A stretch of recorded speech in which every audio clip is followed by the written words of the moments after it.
Bonjour chers étudiants, aujourd'hui on va traiter un exercice récapitulatif sur la TVA. Donc c'est l'entreprise Manel est une unité industrielle dont l'activité est imposable au taux normal, absolument c'est 20%. Elle dispose des immeubles qu'elle donne en location à l'état nu. Au titre de l'exercice 2022, elle réalise un chiffre d'affaires de la manière suivante: les ventes au Maroc, donc ce sont les ventes locales, les ventes à l'étranger, les ventes de produits de première nécessité et location d'immeubles. Pourquoi elle nous donne ce chiffre d'affaires de l'année 2022? Parce qu'on en aura besoin pour le calcul du pro rata. Ce qui nous intéresse maintenant, c'est les opérations réalisées au mois de janvier 2023 qu'on doit déclarer la TVA due. Nous avons les ventes réalisées, que ce soit au Maroc, que ce soit à l'étranger, les ventes des produits de première nécessité, location d'immeubles nus, la cession d'une voiture de tourisme, la cession d'une construction.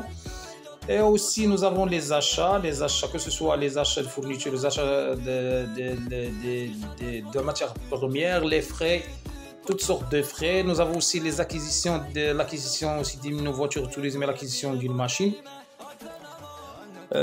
Par ailleurs, l'entreprise dispose, vous voyez bien à droite, elle dispose d'un camion qui est acquis en 2018. Ce qui nous intéresse, c'est la régularisation du prota, parce que à la date d'acquisition ou à l'année d'acquisition, le prota était de 78%.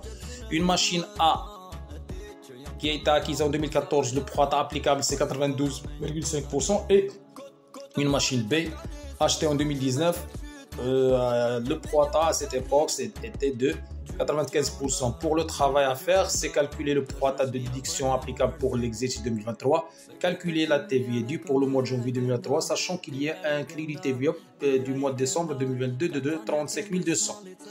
Ok, tout de suite, on va faire la correction. Donc, je peux vous ajouter aussi une information, c'est que la cession de voiture tourisme a été acquise en 2019 pour un montant de 245 000 dirhams. Et la cession de construction, la construction déjà elle a été acquise en 2016 pour un montant de 450 000 dirhams. Il faut faire attention. Donc maintenant pour la réponse à cet exercice, donc on va répondre tout de suite au calcul de prorata de l'année 2023. Donc nous avons déjà vu que le prorata elle doit se baser sur le chiffre d'affaires de l'année précédente.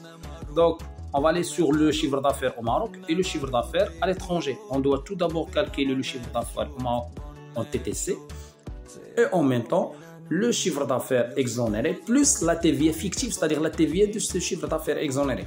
Donc le nominateur qui est في الوسط. Je la divise le montant كنشدو كنحطو en même temps le dénominateur. Donc le dénominateur تنزيد عليه le chiffre d'affaires exonéré sans droit de déduction les ventes des produits de première nécessité plus location d'immeubles nus. Le chiffre d'affaires, c'est un chiffre d'affaires pour champ d'application de la TVA. On va trouver un taux comme en haut, les 0,8577. On va l'approximer, donc on va c'est presque 86%. Donc là, on aura besoin de le prorata, les achats. Maintenant, pour le calcul de la TVA du mois de janvier 2023, on va commencer par le chiffre d'affaires local. Le délai de paiement, je ne pas pris en considération soit le délai de paiement, soit le régime de déclaration, soit même le régime de la TVA. Donc là, on considère la déclaration directement tout court. Toutes les ventes ont été encaissées et tous les achats ont été encaissés. Maintenant, le délai de paiement, c'est-à-dire on va faire donc une approximation, donc on va faire une hypothèse sur le régime d'encaissement. OK? Donc, on a les ventes au Maroc, le montant d'île fois le taux, je vais le multiplier fois le taux, on va trouver le montant d'île de la TVA. On a les ventes exonérées avec droit de déduction, les ventes à l'étranger, les comme en vert. Les ventes des produits de première nécessité, donc exonérées, عندي في les casiers en vert ou عندي pour le calcul pour les locations d'immeubles nus. Donc c'est une opération hors champ d'application directe, il y a en vert, il n'y a pas de TVA facturée. Pour la cession des voitures tourisme, sachez que pour la cession il faut faire attention, il y a une différence entre ملي كنكون كنشري la voiture tourisme de TVA, elle est exclue de droit de déduction. ملي كنكون كنبيعها هنا la cession d'un bien d'un bien meuble. Une immobilisation, un bien meuble. Je fais le cours, c'est un bien meuble et un bien d'occasion qui doit être frappé par la TVA. Les ouvrages les anciens ouvrages, avant 2014, la TVA sur la TVA facturée sur les biens d'occasion. À partir de la loi de finances 2014, le législateur il a instauré la TVA sur la cession des biens d'occasion. Donc en même temps, on dit la cession d'une construction. La cession d'une construction, non, c'est un bien immeuble. Je dois prendre en considération la date d'acquisition.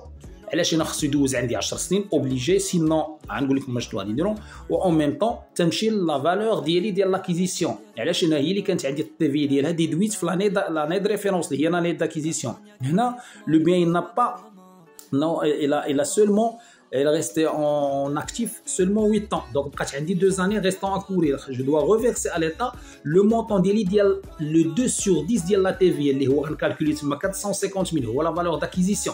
Mais si 700 000, 450 000 fois 0,2 fois 2 sur 10, le montant. Je dois l'inscrire sur le reversement de la TVA. Tu as la TVA facturée ou le reversement de la TVA. OK? امشي دابا les achats عندي achat de matières premières. Là il faut faire attention prota. هنا ما غاديش je dois pas utiliser prota. Pourquoi? Parce que l'acquisition de matières premières elle est sert pour l'activité qui ouvre le droit de déduction. Vraiment les ventes à l'étranger, les produits qui sont vendus à l'étranger ou en même temps les produits au Maroc les huma. Donc là les deux éléments ils ouvrent le droit de déduction. Il n'y a pas de prota. Pour l'achat des fournitures diverses, là, je dois prendre en considération le prota. Pourquoi? Parce que il sert pour les deux activités. Pour maintenant, on va aller aussi pour les frais généraux. Je dois prendre en considération le prota parce que ce sont des frais généraux. Ils servent pour les deux activités. Donc, là, achat d'une pour l'achat d'une règlement, achat d'une entretien d'une camionnette en espèces. Là, il faut faire attention pour le plafond de 5 000 dirhams. Ok, donc il faut faire attention pour le. Donc pour les honoraires de l'avocat, il y a 6 000 dirhams. Sachez, là, le taux c'est 20%, c'est pas 10% à partir de la loi de finances 2023. Donc désormais, le taux est désormais 20%. Il faut prendre en considération le prorata. Pour les frais d'électricité, c'est le montant d'IL fois le taux d'IL 14%. En même temps, je dois prendre en considération le prorata.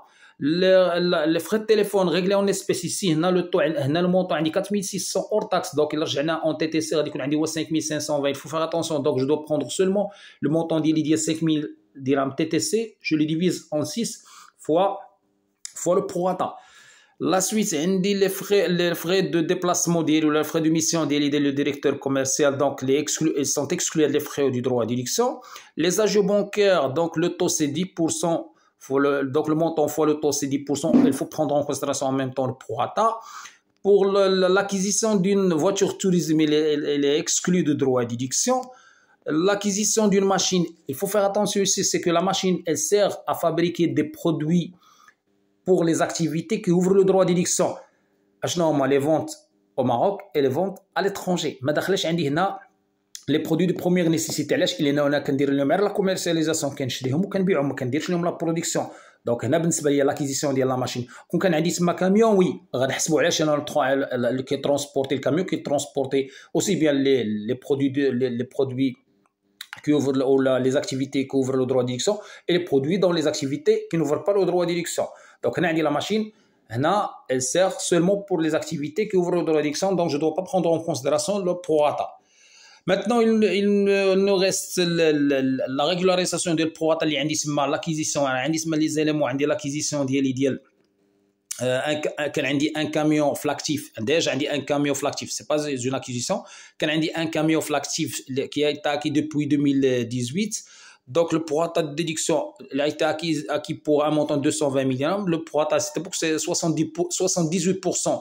Sachez que le prorata il a été en 2023 86, donc il a été augmenté le prorata. Donc هنا كما قلت لكم ملي كطلع البروطا عندي une déduction complémentaire. Donc اش كناخذ je dois prendre en considération le montant اللي عندي 220 millions fois 0,2 fois 86% moins 220 000 dirhams fois 0,2 fois 0,78 هذاك المونطون اللي خرجنا جو لي ديفيز ان 5 هو اللي عندي تما اون ديديكسيون سي 704 هو اللي عندي في لا ديديكسيون في لا تي في ريكوبيرابل 704 راه عندكم تما لو مود دو كالكول عندي لو بيان اون ماشين اكيز اون 2014 هنا لو ديلي بلا ما نقلب اشنو جو دو با شيرشي لو طو ديالي علاش لانه ديجا الا ديباسي 5 ans هنا قلت لكم بلي لا ريغولاريزاسيون دو بواتا سي ا ابليكي الى au niveau de la 5e année. Donc, en 2014, c'est l'année 2020. Donc,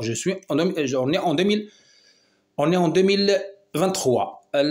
Il nous reste une machine B acquise en 2019 pour un montant de 125 000 dirhams. Le prorata applicable à cette date, donc c'est 95%. هنا البروطا هنا بالنسبه لي في 2023 هبطت لانه عندي 86 وكانت عندي في لا دات d'acquisition c'est 95. Donc, je dois prendre 125 300 fois 0,2 fois 95 moins 125 300 fois 0,2 fois 0,86. Donc, هذاك المونطون اللي خرجنا جو اللي ديفيزي بار 5 وعندي المونطون تما كنا حسبته سي 451,08 هو اللي je dois l'intégrer dans la TVA reversée. Voilà le reversement de la TVA. Maintenant, pour le calcul de la TVA due, عندي le montant de la TVA facturé اللي هو عندي le montant تما كاين 165 451,1 moins le total ديال la TVA récupérable اللي هو عندي 97 13,25 moins le prorata عندنا les données عندنا الكريديت TVA اللي هو عندي 35200. Donc la TVA due عندكم le montant تما 33 qui doit être déclaré au plus tard le 28 février de l'année 2023. لأنه أنا بالنسبة لي la déclaration au plus tard كتكون عندي في le mois suivant اللي هو le mois de février de l'année 2023.